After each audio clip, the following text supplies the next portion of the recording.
মানে যারা যারা দেখেছে তারা প্রত্যেকে চমকে গেছে। তুমিও জানো আমি কি বলছি, যে এইটা কিভাবে বাংলা ছবি হতে পারে, এরকম ধরনের ঢালিউড অঙ্গনে বড় চমক, শাকিব খান অভিনীত তার বহুল অপেক্ষিত সিনেমা মিখাইল, যা আসতে চলেছে আগামী বছরের পবিত্র ঈদ উল ফিতরে।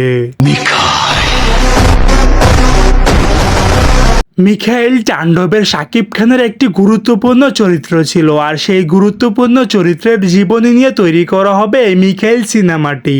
ইতিমধ্যে সোশ্যাল মিডিয়ার মধ্যে ফ্যানমেড করা কিছু পোস্টার ড্রপ করা হয়েছে বলে জানা গেছে, আর সেই পোস্টারটি দেখে রীতিমতো চমকে গেছেন ওপার বাংলার জনপ্রিয় সুপারস্টার দেব। তিনি একটি সাক্ষাৎকারের মধ্যে জানিয়েছেন, বললেন, বাপরে, শাকিব খানের তাণ্ডব সিনেমা দেখেছিলাম, পুরো সিনেমা হলের মধ্যে আগুন লাগিয়ে দিয়েছিলেন শাকিব খান, আর আবার মিখাইল সিনেমা দেখলে তো পুরোই জ্বলে উঠবো।